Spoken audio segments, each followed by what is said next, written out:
வணக்கம் நண்பர்களே.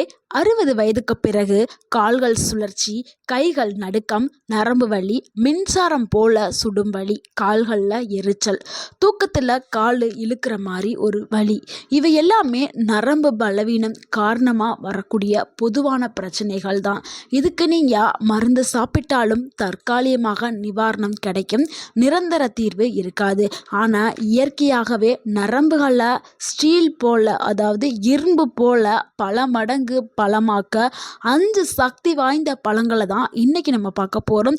60 வயதை தாண்டினவர்களுக்கு சர்க்கரை, இரத்த அழுத்தம் இருந்தாலும் தினமும் சாப்பிடக்கூடிய 5 பழங்களை தான் நம்ம பார்க்க போகிறோம். ஸோ இந்த வீடியோவை முழுமையாக பார்த்தீங்கன்னா நரம்பு வலி, கை கால் நடுக்கம், எரிச்சல், பலவீனம் இது எல்லாமே மெதுவாக குறையிறத நீங்களே உணர ஆரம்பிப்பீங்க. இந்த வீடியோவை ஸ்கிப் பண்ணாமல் ஃபுல்லாக பாருங்கள். கண்டிப்பாக உங்களுடைய ஆரோக்கியம் கூட செய்யும்.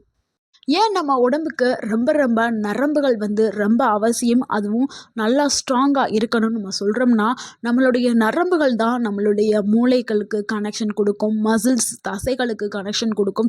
ஸோ இது எல்லாமே நரம்புகளால் ஆனது. ஸோ நம்மளால் நடக்கிறதுக்கும் பேசுகிறதுக்கும், நம்மளை யாராவது தொட்டால் அதை உணர்ச்சியை உணர்றதுக்கும், நம்ம உடலுக்கு சக்தியை கொடுக்கறது எல்லாமே இந்த நரம்புகள் தான். ஸோ இவ்வளவு முக்கியமான நரம்புகளை நம்ம கண்டிப்பாக பாதுகாக்கணும். ஸோ அப்படி வீக் ஆயிரும், 60 வயசுக்கு மேலே ரொம்ப வீக் ஆயிரும். இதனால தான் அவங்களுக்கு நடக்கும்போது ஒரு தடுமாற்றம், பேசுறதுல பிரச்சனை, ஞாபக மறதி இது எல்லாமே வருது. ஸோ நரம்புகளை பலமாக்கணும். ஸோ 60 வயதுக்கு பிறகு ஏன் இந்த நரம்பு பிரச்சனை வருதுன்னா, அவங்க உடலில் பலவிதமான மாற்றங்கள் ஏற்படும். ஸோ உடல் முன்ன மாதிரி இருக்காது. அதில் விட்டமின் B12 குறைபாடு ஏற்படும். ஸோ விட்டமின் B12 குறைஞ்சிச்சுன்னா உங்களுடைய நரம்புகள் ரொம்ப வீக்காக ஆரம்பிச்சிடும். மெக்னீஷியம் குறைஞ்சாலும் ஆக ஆரம்பிச்சிடும். பிளட் சர்க்குலேஷன் இது எல்லாமே வயது ஆக ஆக குறைய ஆரம்பிச்சு சேதமடையும். இதனால தான் உங்களுக்கு நரம்பு வலி, ஊசி குத்துற மாதிரியான வலி, மின்சாரம் தாக்குற மாதிரியான வலி இதெல்லாம் ஏற்படும். ஸோ இதுக்கான ஒரு தீர்வு, ஒரு இயற்கையான தீர்வுனா அதுக்கு சரியான பழங்கள் மட்டுமே. நீங்கள் இதுக்காக எவ்வளவோ நீங்கள் காசுகள் செலவு பண்ணி நீங்கள் மாத்திரை மருந்து எடுத்துக்கிட்டாலும் அதனால் தற்காலிகமான ஒரு தீர்வை தான் கொடுக்கும், நிரந்தர தீர்வை கொடுக்காது. பின்னாடி பல பிரச்சனைகளையும் உண்டாக்கும், சைடு எஃபெக்டை விளைவிக்கும். அதாவது பக்க விளைவுகள், அந்த மாத்திரைகள் சாப்பிட்றதுனால பக்க விளைவுகளும் சேர்ந்து வரும். ஆனால் இந்த பழங்கள் உங்களுக்கு எதுவுமே பண்ணாது. இது இயற்கையான பழங்கள், நம்ம நாள்தோறும் சாப்பிடக்கூடிய பழங்கள் தான். இது நீங்கள் ரெகுலராக எடுத்துக்கிட்டீங்கன்னா உங்களுடைய நரம்புகள் நல்ல பலமாக்கப்படும். ஸோ அது என்ன பழங்கள் அப்படிங்கிறத இப்போ நம்ம பார்த்துடலாம். அதில் முதலாவதாக பார்க்கக்கூடிய பழம் என்னென்னா வாழைப்பழம் தாங்க. வாழைப்பழம் ஈஸியாக கிடைக்கும், விலையும் ரொம்ப கம்மி தான். உணவே மருந்து. நம்ம உணவுகளை ஒழுங்காக சாப்பிட்டுட்டோம்னா அதுவே நம்ம உடலுக்கு மருந்தாயிரும். நீங்கள் போய் அவ்வளோ காசு கொடுத்து நீங்கள் மருந்துகளை வாங்கி சாப்பிட்டு திருப்பி இன்னொரு நோயை இழுத்துக்கிறீங்க. ஸோ உணவுகளை நீங்கள் கண்டிப்பாக எடுத்துக்கிறோம். ஸோ நரம்புகளுக்கு முக்கியமான ஒரு நம்பர் 1 பழம்னா அது வாழைப்பழம் தாங்க. நரம்புகள் அப்படின்னாவே அது வாழைப்பழம் தான். ஸோ நரம்புகளுக்கு சிறந்த ஒரு பழமாக இருக்குது வாழைப்பழம். அப்படி அதில் என்ன சத்துக்கள் இருக்குதுன்னா, அதில் பொட்டாசியம் அதிக அளவில் இருக்குது, மெக்னீஷியம் இருக்குது. ஸோ இது எல்லாமே என்ன பண்ணும்னா உங்களுடைய நரம்புகளை நல்லா ஸ்மூத்தாக வேலை செய்கிறதுக்கு உதவி பண்ணும். ஸோ இந்த வாழைப்பழத்தை சாப்பிட்றனால உங்களுக்கு என்ன பலன்கள் கிடைக்கும்னா, காலில் அந்த இழுக்கிற மாதிரியான ஒரு வலி ஏற்படும்ல, அது இரவில் தூங்கும்போது கால்களில் ஏற்படக்கூடிய சுருக்கம், கை நடுக்கம், தசை வலி இது எல்லாத்துக்குமே ஒரு சிறந்த பழமாக வாழைப்பழம் இருக்குது. ஸோ இது எளிதாக கிடைக்கக்கூடிய பழம் தான். இதை கண்டிப்பாக எல்லாருமே சாப்பிடணும். எப்படி சாப்பிட வேண்டும்ங்கிறது ரொம்ப முக்கியம். அது காலை உணவுக்கு பிறகு ஒரு சிறிய வாழைப்பழத்தை மட்டும் சாப்பிட்டால் போதும். இரவு சாப்பிட வேண்டாம். ஏன்னா இரவு டைமில் சாப்பிடும்போது சிலருக்கு சளி பிடிக்கும், கேஷ் ப்ராப்ளம் இதெல்லாம் உண்டாகும். ஸோ நீங்கள் காலை உணவுக்கு பிறகு எடுக்கிறது ரொம்ப நல்லது. சர்க்கரை உள்ளவங்க ரொம்ப வாழைப்பழத்தில் ஹாஃப் மட்டும், பாதியை கட் பண்ணி சின்ன பீஸாக மட்டும் டெய்லியும் கொஞ்சம் எடுத்துக்கிறேங்க. ஸோ இருந்தாலும் உங்களுக்கு ஒவ்வொருத்தவங்களோட உடல் நிலையும் வேறு. உங்களுக்கு சர்க்கரை அளவு எவ்வளோ இருக்குன்னு நம்மளுக்கு தெரியாது. அப்படி நீங்கள் உங்களுடைய அளவு எவ்வளோ இருக்குன்னு நீங்கள் தெரிஞ்சுட்டு சாப்பிட்றது ரொம்ப நல்லது. உங்களுடைய டாக்டர்கிட்ட ஒரு முறை நீங்கள் கேட்டுட்டு சாப்பிட்றது ரொம்ப நல்லது. அடுத்து 2வது பழம் என்னென்னா ஆப்பிள் தாங்க. ஒரு ஆப்பிளை நீங்கள் தினமும் சாப்பிட்டீங்கன்னா மருத்துவரே பார்க்க வேண்டிய அவசியம் இல்லை அப்படிங்கிற ஒரு பழைமொழி எல்லாருக்குமே தெரிஞ்சிருக்கும். அது உண்மைதான். இதில் என்ன இருக்குதுன்னா, ஆன்டி ஆக்சிடென்ட்டுகள் அதிக அளவில் இருக்குது. விட்டமின் சி இருக்குது. ஸோ இங்கே இது என்ன பண்ணுதுன்னா, நரம்புகளில் இருக்கக்கூடிய அந்த வலி வீக்கத்தை எல்லாத்தையுமே குறைக்கிறதுக்கு ஆப்பிள் பயன்படுது. நரம்புகளில் வரக்கூடிய அந்த வீக்கத்தை சரி பண்ணுறதுக்கும் இது உதவி பண்ணுது. அதே மாதிரி எரிச்சல் ஏற்படும். நிறைய பேருக்கு நரம்புகளுக்கு உள்ள எரிச்சல் ஏற்படும். அதுவும் முக்கியமாக சர்க்கரை நோயாளிகள் இருக்கிறவங்களுக்கு நரம்பு வலிக்குதுன்னு சொல்லுவாங்க, நரம்பில் எரிச்சல் இருக்குதுன்னு சொல்லுவாங்க. அவங்க எல்லாருக்குமே ஆப்பிள் ஒரு சிறந்த உணவாக இருக்குது. முக்கியமாக கரோனிக் நர்வ்ஸ் பெயின் இருக்கிறவங்களுக்கு இது ரொம்ப யூஸ்ஃபுல்லாக இருக்குது ஆப்பிள். இதை எப்படி சாப்பிடணுங்கிறது ரொம்ப ரொம்ப முக்கியம். தோல் சீவாமல் அப்படியே முழு ஆப்பிளையும் நல்லா வாஷ் பண்ணிவிட்டு நீங்கள் கட் பண்ணிவிட்டு இது முடிஞ்ச அளவு வாயால் பல்லால் கடித்து சாப்பிட்றது ரொம்ப நல்லது. எந்த டைமில் சாப்பிட்ணுன்னா சாயந்தர நேரத்தில் 4லேருந்து 6 மணிக்குள்ளே சாப்பிடுங்க. நைட்டில் சாப்பிட்றத தவிருங்க. ஸோ இந்த மாதிரி டெய்லி நீங்கள் ஆப்பிளை சாப்பிடும்பொழுது உங்களுக்கு இந்த நரம்புகள் பலமாக்கப்படும். இது 3வதா பார்க்கக்கூடிய பழம் என்னென்னா, இது நாவல் பழம் தாங்க. இது சீசனில் கிடைக்கும். இது சூப்பரான ஒரு பழங்க. சர்க்கரை வியாதிகளுக்கு சிறந்த ஒரு பழமாக இருக்குது. இது நரம்புகளுக்கும் ஒரு சூப்பரான பழம். சர்க்கரை ப்ளஸ் நரம்புகளை நீங்கள் கண்ட்ரோலில் வச்சுக்கிறணும், நல்லா ஆரோக்கியமாக வச்சுக்கிறணும் அப்படின்னா நீங்கள் கண்டிப்பாக நாவல் பழத்தை எடுத்துக்கிறணும். இது உங்களுடைய பிளட் சுகர் லெவலை கண்ட்ரோல் பண்ணுறதுக்கு உதவி பண்ணுது. உங்களுடைய நரம்புகளில் ஏற்பட்ட அந்த சேதங்களை சரி பண்ணுறதுக்கு நாவல் பழம் உதவி பண்ணுது. அதே மாதிரி வயதானவர்களுக்கு வேகமாகவே டேமேஜ் ஏற்படும், அதாவது நரம்புகளில் சேதம் ஏற்படும், நரம்புகளில் பழுது ஏற்படும். ஸோ அந்த பழுது எல்லாத்தையும் சரி செஞ்சுது. அதே மாதிரி அந்த சேதம் அடையிறத தாமதப்படுத்தும். ஸோ இந்த வேலையை நாவல் பழம் செய்து டயாபெட்டிக் நியூரோபதிக்கு ரொம்ப ரொம்ப பெஸ்ட்டான ஒரு பழம்னா அது நாவல் பழம் தான்.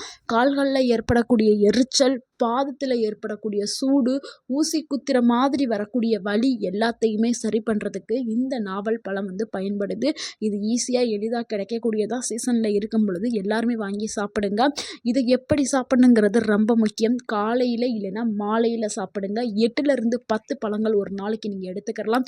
இதை விதையுடன் சாப்பிட்டால் இன்னும் சிறந்தது. ஸோ சீசனில் பழம் கிடைக்கும், சீசன் இல்லாத டைமில் விதைகள் கிடைக்கும். நாட்டு மருந்து கடையில் கிடைக்கும், டிபார்ட்மெண்ட் ஸ்டோரில் கிடைக்கும், சூப்பர் மார்க்கெட்டில் கிடைக்கும், ஆன்லைன்லேயே அவைலபிளாக இருக்குது. ஸோ நீங்கள் விதைகளை வாங்கி சாப்பிட முடிஞ்சால் விதைகளையும் நீங்கள் சாப்பிடலாம். அடுத்து 4வதா பார்க்கக்கூடிய பழம் என்னென்னா, அதுதாங்க ஆரஞ்சு பழம். இதில் விட்டமின் சி அதிகமாக இருக்குது. நரம்புகளை நல்லா ஸ்ட்ராங்காக வச்சுக்கிறதுக்கு இந்த ஆரஞ்சு பழம் உதவி பண்ணுது. இது எதுக்காக நம்மளுக்கு பயன்படுதுன்னா, உங்கள் நரம்புகளில் ரத்தத்தை சப்ளை பண்ணி ரத்தத்தை நரம்புகளுக்கு போக வைக்கிற வேலையை இந்த ஆரஞ்சு பழம் செய்யுது. அதே மாதிரி நரம்புகளில் ஏற்பட்ட சேதங்களை ரிப்பேர் செய்கிற வேலையும் ஆரஞ்சு பழம் செய்யுது.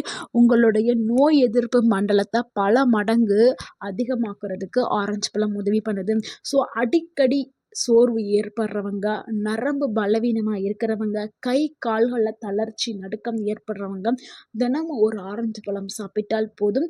ஸோ இது நல்ல ஒரு அற்புதமான மருந்தாக உங்களுக்கு செயல்படும். நிறைய பேருக்கு வயதான நேரத்தில் காலையில் எந்திரிக்கவே முடியாது, அந்த அளவுக்கு சோர்வாக இருக்கும் உடல். ஸோ நீங்கள் ஆரஞ்சு பழத்தை நீங்கள் சாப்பிட்டீங்கன்னா உங்களுக்கு சரியாயிடும். இந்த பழம் எப்படி சாப்பிடலாம் அப்படிங்கிறத பார்த்தலாம். இந்த பழத்தை ஃப்ரெஷ்ஷாக தான் நீங்கள் சாப்பிடணும்.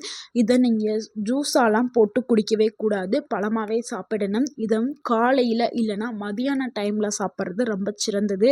சளி பிரச்சனை இருந்துச்சுன்னா நீங்கள் வாரத்துக்கு 2 முறை எடுத்துக்கிறங்க. சளி பிரச்சனை இல்லைன்னா டெய்லியும் சாப்பிட்றது ரொம்ப நல்லது. அடுத்து 5வது பழம் என்னென்னா மாம்பழம். மாம்பழம்னா எல்லாருக்குமே ரொம்ப பிடித்தமான பழம். இது நரம்புகளுக்கு இயற்கை டானிக்குங்க. இது தாங்க நரம்புகளுக்கு மிகவும் சிறந்த ஒரு பழம் சொல்லலாம். இந்த பழத்தில் விட்டமின் B6 இருக்குது. இது உங்களுடைய நரம்புகளை ரீஜெனரேஷன் பண்ணுறதுக்கு ரொம்ப ரொம்ப உதவி பண்ணுது. அதே மாதிரி நீங்கள் டிப்ரெஷனில் இருக்கும்போது, மன அழுத்தத்தில் இருக்கும்போது, மன அழுத்தத்தெல்லாம் சரி பண்ணுறதுக்கு இந்த மாம்பழம் உதவி பண்ணுது. நரம்புகளுடைய சோர்வை தடுக்கிறதுக்கு இது பயன்படுது. தூக்கமின்மையை சரி பண்ணுறதுக்கு இந்த மாம்பழம் பயன்படுது. இதை எப்படி சாப்பிட்னா, சீசனில் மட்டும்தான் நம்மளுக்கு மாம்பழம் கிடைக்கும். சீசனில் கிடைக்கும் போது நம்ம சாப்பிட்டுக்கிறணும். இதை ஸ்மால் பீசஸாக தான் நீங்கள் எடுத்துக்கிறணும். அதாவது 100 கிராம் மட்டுமே எடுத்துக்கிறணும். ஒரு பெரிய மாம்பழம் இருந்துச்சுன்னா நீங்கள் அப்படியெல்லாம் எடுக்கக்கூடாது.